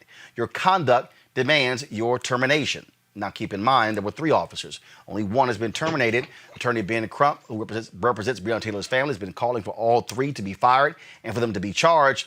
The other thing, Hankinson never turned on his body camera. In fact, none of the officers who stormed into that apartment had their body cameras on, so we don't actually see what took place. That's also why the previous chief was forced out by the mayor. Folks, a senior State Department official who has served in the Trump administration since the beginning has chosen to resign after his recent handling of racial tension in the nation, stating that his action goes against her core values and convictions. This black woman, Mary Elizabeth Taylor, Assistant Secretary of State for Legislative Affairs, turned in her 5-paragraph resignation letter on Thursday. Now, this, folks, is a huge deal here. And here's the interesting thing here, Dr. Carter. All of these other folks, all these folks out here, John Kelly, Mattis, and all the rest of these people, they sat there and they waited and they waited and they waited. They tolerated this. This black woman, the one who led the Supreme Court nominees, she led 400 some appointees through that process. She said, I simply cannot stand for this. I quit. That needs to be celebrated because, again, she could have easily chosen to stay quiet and just kept going along and say, well, you know, that's what they do. She said, no, this simply is, I can't tolerate it. Well, I mean, she had been there through Charlottesville and these other moments of terrible decision-making by this administration. But I do think it says something that this person decided that this moment, I don't know what her thought process was, but she said, you know, it was following her conscience. She was following her conscience and she couldn't sit by any longer in this position. And so she resigned. I do think it's going to require people to do more of that rather than less of it. And I think far too often what we've seen is that people are happy to leave, but people aren't really willing to say why they're leaving. They're not really to put a name to it. And the fact that she said something changed for her, I think speaks to the power, to what Robin and Misha were talking about narrative and images and why they matter. Because something happened. I mean, this administration has been racially divisive from the beginning. Before he even took office, he made it clear that he had no care for people who were non-white, quite frankly. But she worked with him. She worked under him for years. And now she said, no mas. I don't know what her moment of clarity was. I don't know why it was this moment. But I think anybody who works in an administration knows that at some point, continuing to work with this person, work with these people, is rubber stamping what they're doing. You are giving it a veneer of credibility by continuing to go. And listen, people have real lives, people have bills, people have things that they have to take care of. So I don't begrudge anybody the real sort of everydayness of the decisions we make about employment. But working under this particular administration, I think, particularly for someone like her who is not a regular government employee, to step down with a 5-paragraph letter of resignation does say something. Absolutely. Again, Mary Elizabeth Taylor, she has resigned from the State Department. Folks, in a recent article for The Nation, Justice correspondent Ellie Vista wrote, the United States needs to be treated like the racist pariah state that it is. He joins us right now. Ellie, what's up? That was a heck of a time, wasn't it? You sort of like that. Just cut right to the chase here. So it's interesting because Senator Tim Scott the other day said that, that he doesn't believe in systemic racism in America, but he said there are pockets of racism in America. Yeah, he's wrong. I think he knows he's wrong in his heart. Of course, this country experiences systemic racism. This is a racist country. I don't see no honest person, I don't think, can look at how this country operates and how it's operated for 400 years. Hold on 1 second, Ellie. Ellie, hold on. There's like a huge clicking sound as you talk. It's like a constant clicking. Okay, so it might be your headphones. So let's just do this here. All right, sorry. Is this a little bit better? No, it's still clicking. It's still clicking. So all right, so I have no idea why is that clicking. So let's do this here. Are you talking through the Bluetooth on the headphones? I am not. I am talking through my computer mic. Okay, so let's do this. Usually works. All right, guys, let me know what we should do. How about you take the headphones off and talk, and let me see if that fixes the problem. Let's go ahead and talk, because I want to make sure that we hear you. Now go ahead and talk. All right. Can you hear me? Clicking has gone away. Go ahead. Yeah, I just can't. Now the problem is that I can't hear you very well. Oh, don't worry about it. You just talk. So do this here. Okay, do this here. You go ahead and talk, and then when you finish talking, I'll ask you the next question. All right, let's do that. Okay, so. Hold on, that's better right there. That's whatever you just did there. That's better. My point for the article was. Go ahead. My point for the article was simple. I was trying to really hone in on the fact that the world has seen this kind of country before, right? We are not the first racist country. We unfortunately will not be the last racist country. The world, when it realizes that a country has really kind of like gone, fallen away from the pack, the world tends to have a response to that. We saw it with South Africa, right? We saw it in most of our lifetimes. We saw the international moral suasion brought to bear on the racist apartheid state of South Africa. South Africa is free now, mainly because of the tireless work of Black South Africans who refuse to let their dignity be stripped from them. But it's also because of the moral suasion of the international community. It's also because South Africa was banned from the damn Olympics, right? Also because South Africa was economically divested from. It's also because people boycotted companies who did business in South Africa. And at a moment where we see George Floyd, Black Lives Matter protests springing up, sparking up all over the world, if the world gets to the point where it's willing to divest from America the way the world was once willing to divest from South Africa, that's the special sauce. That could be the nitro to the Black Lives Matter movement really getting structural change happening in this country. Well, so that particular point is important, and the problem is, in fact, in just a moment, the next guest, I'm going to talk about how the United States has used back channels to get these African nations to back off of their call for the UN's top human rights body to launch a scrutiny to the United States. Here's the reality. In this country, we want everybody else to get their stuff together, but America has never liked when somebody looked at us. I remember when one of the Chinese presidents came here and he met with President George W. Bush, and he was highly critical of race in the United States. He basically was saying, how in the hell y'all gonna call us out for our human rights violations when how you treated black folks for all of these years in America? One of the big differences, I think, with Donald Trump is that he has pulled back the curtain on just how racist this country is. Previous presidents, certainly all the presidents in my lifetime, and I think you can go all the way back pretty much to Eisenhower with this. They talked the good game on the international stage. You could make a case that most of our presidents have been racist at some level, but when they talk on the international stage, they talk about freedom, they talk about healing, they talk about togetherness. They hold America up as this beacon. If you go around the world, there are, Africans, Black people around the world who think that America is the place where you can have your best shot, where you can have your most honest chance at success. Black Americans know that ain't true. Black Americans know what this country's about. Black Americans know what this country does to us and our children, the kind of racism and brutality that our people face. But American presidents never show that face to the world. Donald Trump shows that face. You cannot be a world citizen. You cannot watch the BBC and miss the fact that the American president is an idiot, is a bigot, and right now, currently, is threatening to turn the world's most lethal military against his own people. We know what the world thinks about people who gas their own people, right? That is the line that Donald Trump is getting very close to. And so I think that when you see what Trump is really about, and the fact that he still fundamentally has the support of a majority of white Americans, that makes us look, I think, very different on the world stage. And on that particular point, I think that, again, this is the problem this country has.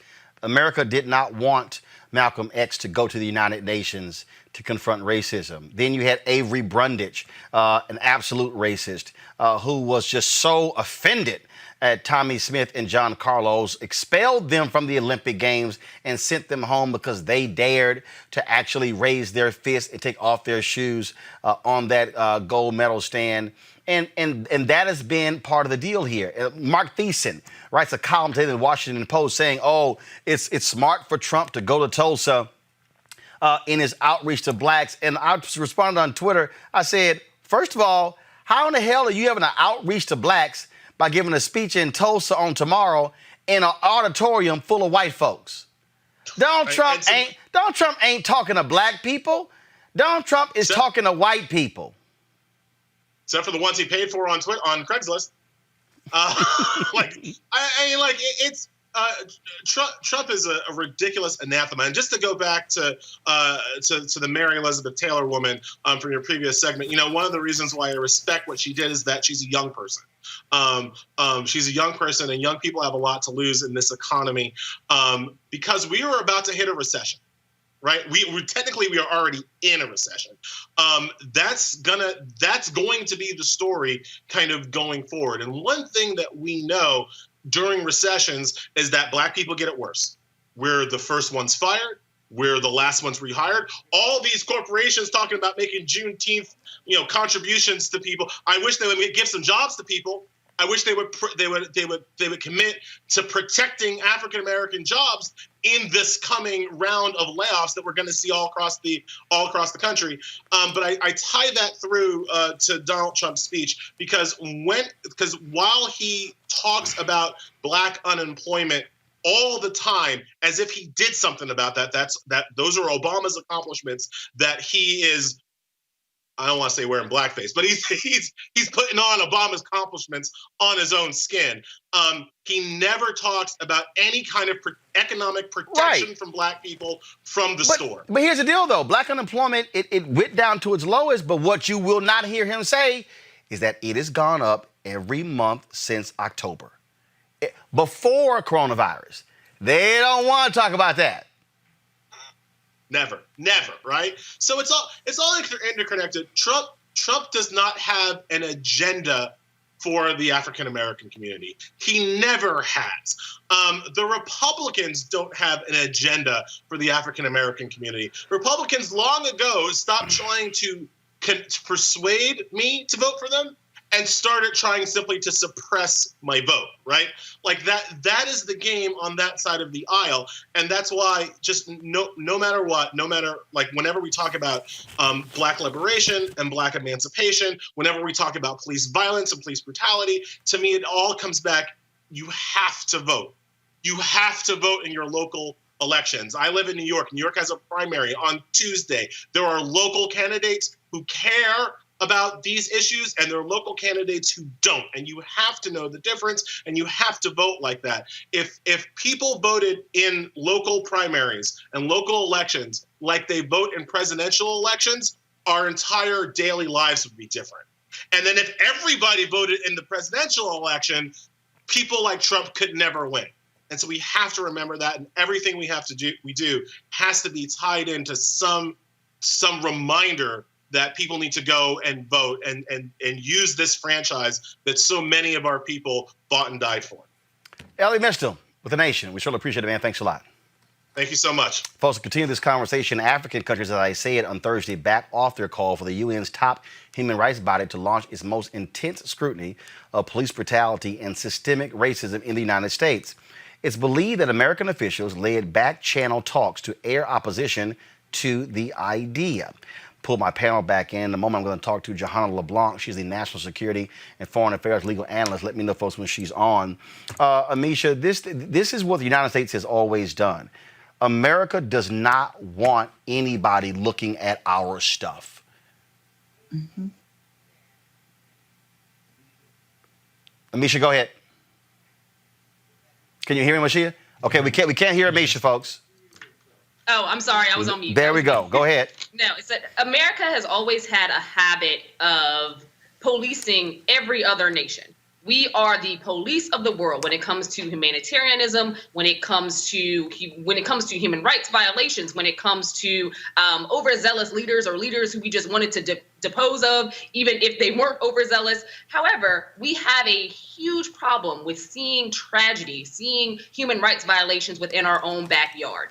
The issue with the UN coming in, I think it's extremely smart to elevate and raise awareness and have the UN be able to cite a lot of the issues that are particularly affected African Americans when it comes to human rights violations and immense brutality that has occurred within this country. This isn't the first time, though, that the UN has been a part of and a parcel of moving the African American community forward, specifically when it comes to violations of our own government against us. And I think that right now, considering the place that we are at in history, it's extremely vital that we look towards organizations or multinational organizations, because what we have in America right now is a president that is not only a nationalist, and by nationalist, it's not just America. He is white America. Let's not be confused in any way. He is also populist America. And what we know about populism is that it has never worked in the favor of minorities, specifically Black people. And the UN has a very strong not only rhetorician around this, but they also fully understand what their leadership role is in elevating and pointing out a lot of the institutional biases, a lot of the major treading upon that has happened with African Americans over generations here, but also looking at the effects of police brutality and how our government has ignored it time and time again. And I think that right now we are at a point where that type of report would get the level of attention that we need, but also elevate this to where America can no longer hide behind itself. America can no longer ignore the crisis within its own backyard. And America can no longer be seen as this country that really serves democracy and should be the beacon for all other nations. When, to be honest, we've never been a democratic nation for a huge segment of people that actually live in this country. I want to bring in Johanna LeBlanc. She joins us right now. Johanna, this is one of those moments where these African nations could have said to the United States, no. But the reality is, I'm quite sure the United States dangled the dollars.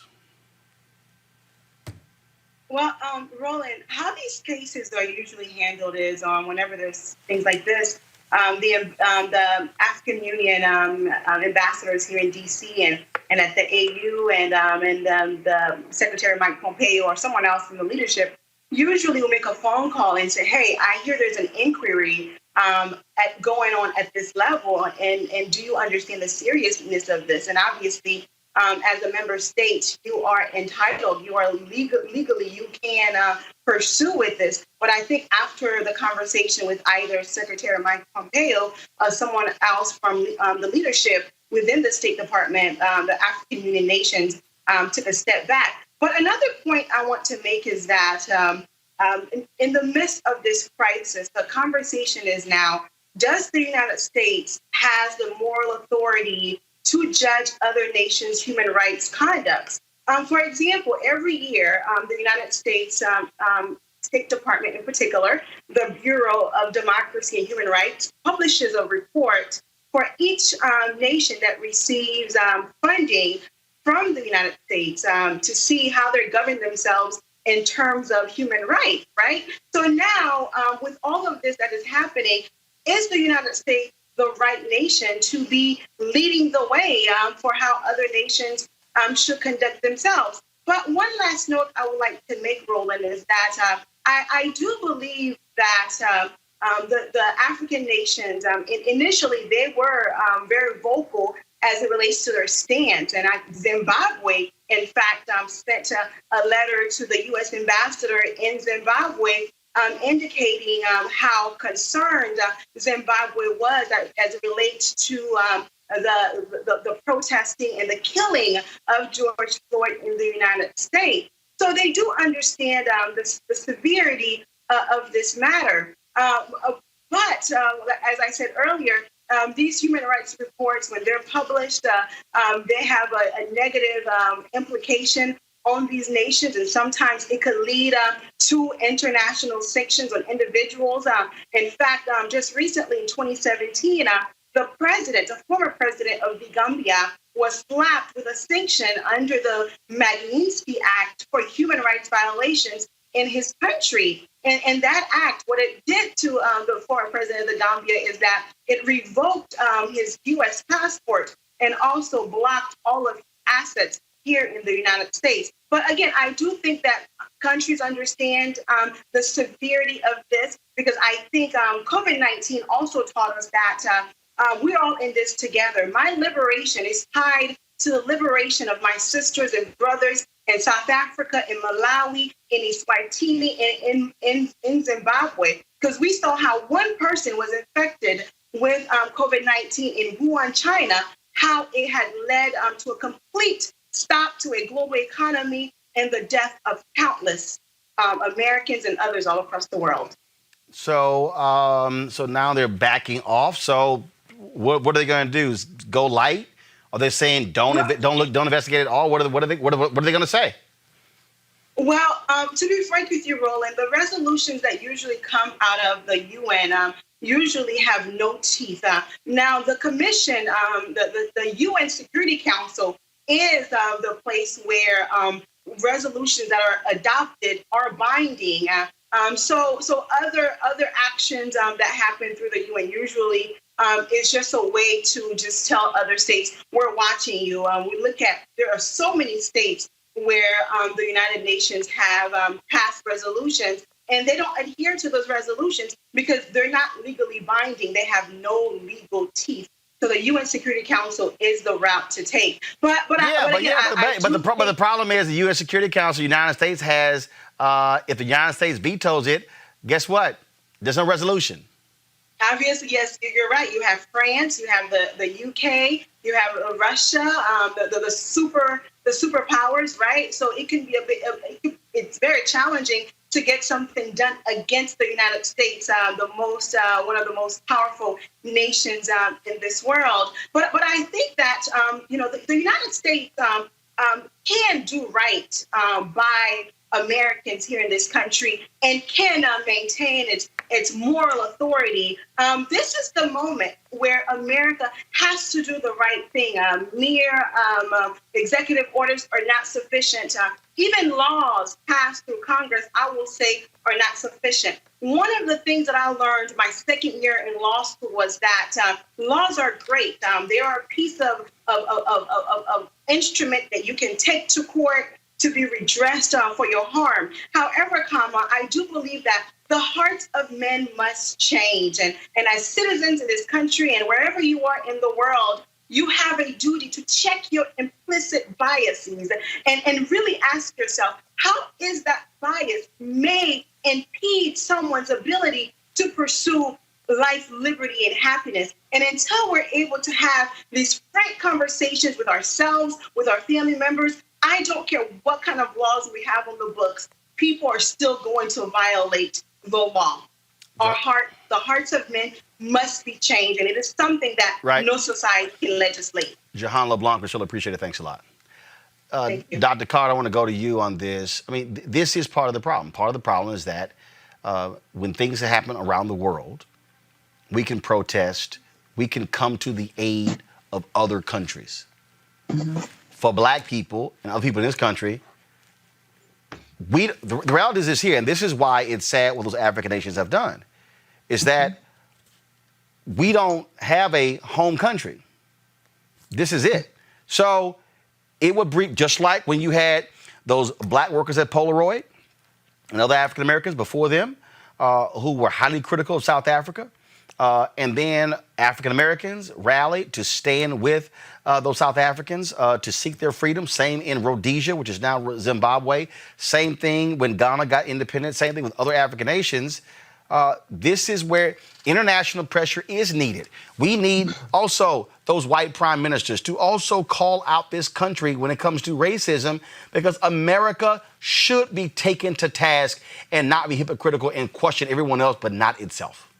But this is what America always does. I mean, when the League of Nations was formed, Woodrow Wilson, probably one of the most racist American presidents to ever exist, just single-handedly bounced a treaty that the Japanese government wanted to add, acknowledging the principles of racial equality for the League of Nations, which would become the UN, right? You had the Civil Rights Congress in 1951 try to go to the UN to lodge the complaints about the murders of Black Americans by the government and other state-sanctioned actors, right? So this is a part and parcel. I mean, the United States, even though it signed on to the International Criminal Court and was happy to see people like Gaddafi and others be sued internationally and brought up on charges, won't allow those same courts to actually have prosecutorial authority over Americans, right, who break international law. So this is what we do. We use our military, the fact that we have one of the largest militaries in the world, the largest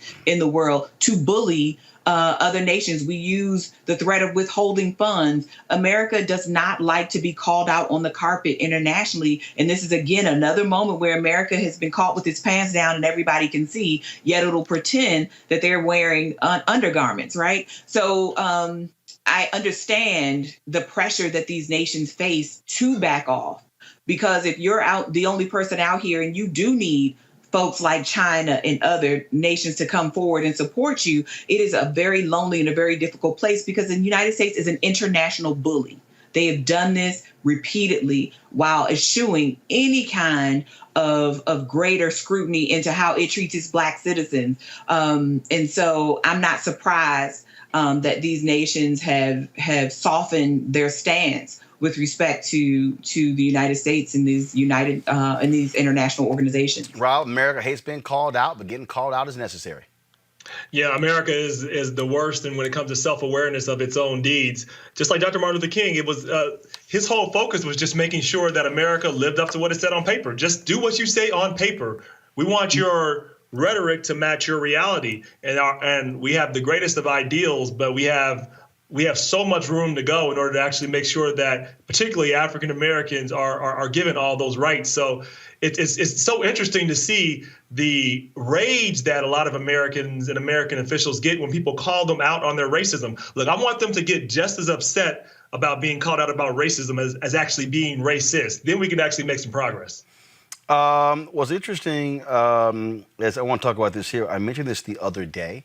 The SEC, Southeastern Conference, has made it clear, unless Mississippi takes the Confederate flag off of its state flag, there will be no SEC championships taking place on any campus in Mississippi. That is essentially a divestment practice. That's what it is. South Carolina, it happened, NAACP did that in South Carolina. The NCAA and others followed through with that. And when that flag came down, the NCAA said, okay, fine, then we can return. We're seeing this here. I keep telling people, we can have all this talk we want to. If you want to affect America, you must deal with money. Yep. Money. That's 100% correct. All these people, all these folk who all of a sudden, all these folks who are saying, oh my goodness, let's all these changes. Let's be real clear. When shit started burning, when buildings started burning, they were like, oh damn, we gotta do something. They ain't got no problem with you marching. Look, I do not endorse any of that, but I keep telling people, every single so-called riot during the 60s was preceded by police brutality. And when shit start getting burned, buildings and cities went up in flames, they're like, man, we got to do something. America understands two things, violence and money. Absolutely. And to your point about the SEC, I grew up in Mississippi. Mississippi is SEC country. I have 16 cousins who all played SEC football in the state of Mississippi. When you think about Ole Miss, when you think about the University of Southern Mississippi, when you think about all of those schools, Mississippi State, yep. For a state that has always had the Confederate flag in its state flag, when you stand up to do the Pledge of Allegiance anywhere in Mississippi, you also have to pledge, because they have it right next to the American flag, the state flag with the Confederate flag in it. You're also pledging to that at the same time. This is a huge watershed moment for the state of Mississippi, who has battled against removing this emblem from the flag since before my grandmother was born. This is one of those moments where, when you're talking SEC country, you're talking a breed and a heritage. You're also looking at, and I've seen some of the message boards today since that announcement came out, and white Mississippians are largely pissed right now that this is happening. They feel that this is a part of their heritage that is being stripped away, that the SEC has no right to do it, and they are extremely upset and are about to start their own counter-protest about why this emblem should remain there. So, I definitely want people to know that this is not something that is this is not small pickings for a state that has, by and large, fought time and time again against every legislator who has moved forward different types of legislation to try to get this taken down for the past 60 plus years. Yep. And let me say, it's not as deep as Mississippi, but I can tell you in Ohio, they believe in the Confederate flag in a whole lot of places too. And there was some legislation that was trying to be put forward to get rid of it in all these county fairs. Went down so quickly, it didn't even go up. But let me tell you, that just a reminder to these people that think that it is their heritage, the Confederacy lasted for 5 years. It's not and they came back. I know everybody here knows this. They came back just to intimidate black people after Reconstruction, after the federal troops left, in order to intimidate and put white supremacy back in place. So you are not celebrating your heritage. You are celebrating white supremacy, and we're not celebrating that. And we're not allowing for that anymore. They know exactly what they're celebrating, and they choose to celebrate it. Hell yeah. No. They know they know exactly what they're celebrating. I gotta say this here. Rarely do you see folk going after Idris Elba, but go to my iPad. Idris posted this shirt, take my art, culture, fashion, music, science, and he crossed out life. Folk like, hell no, don't take none of that. It's interesting to see him trending on Twitter. Folks are not particularly giving Idris any room here, Amisha, at all. They're like, nah, bruh. In fact, Matthew Cherry, the director, tweeted, "This ain't it." This is one of those moments where, being black and British kind of crosses over into something else, because we want to have, first of all of those things have already been taken from us. Let's not be unclear here. When it comes to assimilation, African Americans have been forced to assimilate, beaten to assimilate.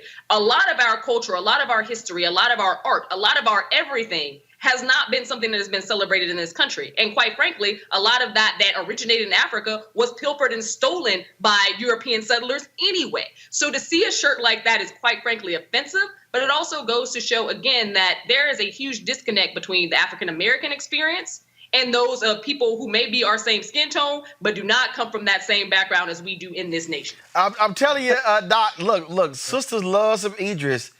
He getting lit up. He getting lit up on Twitter. Just because you're good looking doesn't mean you're smart. And I mean, there is a difference. And I think what Amisha is talking about and what this shirt misses is that all of those things that you take strip away people's humanity. So it's easier to take their life. All of these things are prelude to our murder, whether it's your physical body or your soul. So all of these things are part and parcel of the same kind of disregard for Black humanity. So I get where the shirt is potentially trying to go, but I think it's tone deaf, and it doesn't really acknowledge that all of these things, culture, language, art, music, are all a part of the experience of what it means to be a people. Taking those things away is an attempt to take away our humanity. And those things lead to death of one kind or another, right? So even if people aren't dead physically, they're dead spiritually, because the taking often comes at our expenses. So I don't know why he would choose to make this message. Maybe he was being deep. I don't know. But again, this missed the mark totally. But he's still good looking. Right? Rob, go ahead, Rob. You know they're gonna say that. But listen, I'll just, he was not only is it even if you try to get to the point where he's trying to say don't take our life, people they have taken our art and they're taking profits, they're taking finances, they're taking away things that we have created, and we're not getting the value of the things we have created. That has also led to the systematic exclusion. So he didn't understand that. I agree to Amisha's point all the way. I think the brother's good. I just think he has a disconnect because he doesn't have the same experience or the same understanding of what it means to be an African American here. So he took that trying to be deep and totally missed the mark. All right, folks, that is it for us. Let me also, first of all, I got to find her name. Let me find her name. So y'all might be wondering where I got this shirt from. So I actually ordered it off of Etsy. And is this it? Yes, Agape Creations with a Z. Agape Creation Z. And so, what is the sister's name? Markia, she's owner of Agape Creation Z in Atlanta. So I got this off of, so you'll see here, let me stand up, get my microphone. You'll see Juneteenth, breaking every chain since 1865. And so I wanted to thank her for that. I paid for the shirt, y'all. And so for designing the shirt, so I certainly appreciate it. Rob, Amisha, Niambi, thanks a lot for being on our panel. Thank you so very much. Enjoy your Juneteenth day and Happy weekend. Juneteenth, y'all. All right, folks, last night I told y'all, I said, man, if 60 of our folks could give $50 each, we could actually get this new app, which will allow us to be able to send to people. We can live stream events from all over the country, literally from their iPhone or Android. Yo, did y'all come through. So here are all the people who gave. Some of y'all didn't want your names mentioned. I appreciate that. These people gave $50 or more to make this possible.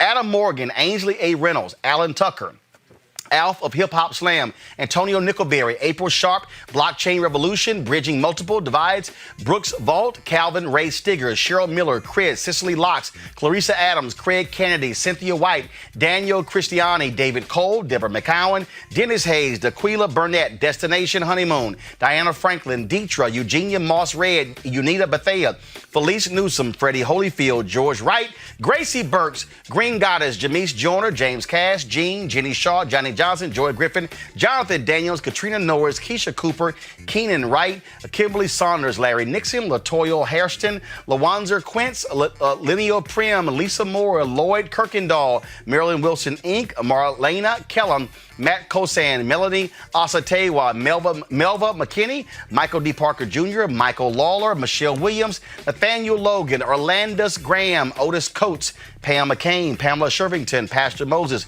Patricia Spite, Ralph Salvant, Rolando Williams, Robert Moore, Robert Talley, Rose Jones, Russell Sanders, Serge, Charlene Wilson, Sheppel Jacka, Sharana Lee, Solomon Alexander, Tanaya Reed, Tarvon Nolan, Teresa Bishop, Terry McLean, the Digibees, Talicia Burnett, Tiny Cobbs, Troy Griffith, Valerie Evans, Belinda Brathwaite, Velma, Veronica Norville Thompson, Vicky Graves, Vincent Brown, Wanda Floyd, Wilbert Hunt, William, Yolanda Lindsay. Folks, thank all of you. So here's the deal, folks.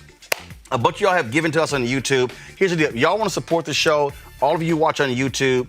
Again, y'all, we do this show to give you what you're not going to get anywhere else. We want you to join our Bring the Funk fan club. My man Keenan sent me. We have 8,000. I want to get the number. Let's see. Let's see here. Give me 1 second, y'all. Keenan, 8,254 people. So here's the deal. If we hit our goal of 20,000 people by the end of the year, the show is completely funded. And so every dollar you give goes to support this show. Our goal, of course, is to give you the kind of news you're not going to get anywhere else, give you the interviews you're not going to get anywhere else. Look, all these networks, look, y'all, I see them all. ABC, God bless them. NBC, God bless them. They all doing Juneteenth specials tonight. We do Juneteenth every day. Let me repeat that. All the rest of these folk who have suddenly discovered Juneteenth, we do Juneteenth every day. We break chains every day. Henry, give me a wide shot. Y'all want to know how black we are? Ain't no other, give me a wide shot. Ain't no other TV show out here with a set look like this. That's my man, artist Leroy Campbell. Y'all can get his work. Go online to get it. Y'all, this is a black show. This is a black show by black people, for black people, targeting black people, covering the news. That's why we do what we do every single day. But we need your help. Here's the deal. We don't have any corporate folks supporting us. We have been bootstrapping this thing, y'all. I'm telling y'all, I have not been paying myself from the show for a number of months. But the reality is y'all have been so supportive in your giving. We appreciate that. And so please, we need you to stand with us. Cash App is $RM Unfiltered. PayPal.me/R Martin Unfiltered. Venmo.com/RM Unfiltered. You can send a money order, folks, or cashier's check to, and make it out to New Vision Media, please. New Vision Media, Inc., 1625 K Street Northwest, Suite 400, Washington, D.C., 2006. We want you to support what we do. We got some great things coming up. And again, I want to thank all of y'all for making that app possible. And so I'm going to do this here. And so I'm going to show y'all actually, a couple of things that we're doing. I'm not going to show you today. So what's happening is, Henry, give me a wide shot. But I'm going to do it again. we're trying to look, we want this show to look great. And I'm telling y'all right now, ain't nobody else doing any black digital show look as good as this show. Y'all know I ain't lying. You put this sucker up on the big screen, y'all know we popping. That's right. I broke all that English. Y'all know we popping. So what I'm doing is a brother, he owns a lighting company. We're coming in and we're putting in a whole new lighting grid here. And look, I'm just gonna be honest with you, it's gonna cost $7,000. It's gonna cost $7,000. We're also doing, and I'm gonna show y'all one day, I may do it live, we may just shoot it. We're completely gonna redo our control room because we wanna be able to take in more feeds, have more people who are live, fix our audio. And so all these different things that we're doing, first of all, Matt Thacker, don't sit here and try to talk about what this set looks like. I will block you on YouTube. Just letting you know, don't act a fool. I see everything. So what we're doing is, our goal is for this to be a high quality show, giving you the kind of information. We did 350 hours of content in our first year. We're gonna do 700 hours of content in our second year.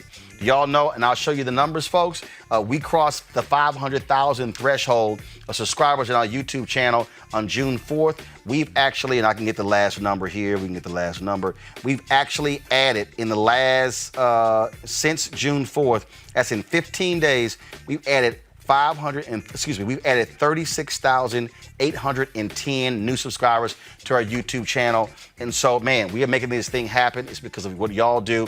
And so please go to RolandMartinUnfiltered.com, give on YouTube, give on Cash App, Venmo, pull it up again, PayPal. You can send it in because, y'all, the election is in November. And trust me, we've got some stuff. We want to be in battleground states. Once we return to traveling, we want to be able on the ground, covering the stories, covering these various things. And that's why we make it possible. And so please support us. You can buy our products at RolandMartinUnfiltered.com. And y'all might have seen, last thing here, y'all might have seen my girl Soledad when she talked about when somebody at CNN told her that I wasn't the right kind of black. I wasn't the right kind of black to put on the show. That's what they said. I wasn't the right kind of black. So since that's the case, y'all know how I do. Y'all can do this here. If y'all go to RolandMartinUnfiltered.com right now, mine is on the way. Y'all can order your own shirt. Yeah, go ahead and show it, Henry. Go ahead and show it. These shirts right here, not the right kind of black. Drop the Cash App so they can see the bottom. So you'll see at the top, we got the name of the show, and then we got the show right here. And so here's another design we did, and here's another design we did right here. So we got 3 different designs. If you working, some of us, we not the right kind of black. Yeah, we went ahead and put it on the shirt. And so y'all can get that. Y'all can get Bring the Funk shirts as well, or Roland Martin Unfiltered. Y'all, we are trying to build something here. I'm not asking these networks to cover us. I'm not asking these networks to tell our story. The nation's first black newspaper, Freedom's Journal, March of 1827, said, "We wish to plead our own cause. Too long have others spoken for us. We speak for ourselves here at Roland Martin Unfiltered." I'm gonna have another announcement real soon. That actually will be the announcing of going from a single show to launching a black digital news and information network. Yeah, you want to wait for that announcement. I already have the name, I already have the logo. Just wait for the announcement. Y'all have a great weekend. Hold on, wait. Hold up. Shout out to my sister Kenya. Today is her birthday. It's on Juneteenth. She was born in 1975. So Kenya Martin, happy birthday. I didn't have time for a photo, but it's her birthday. Holla.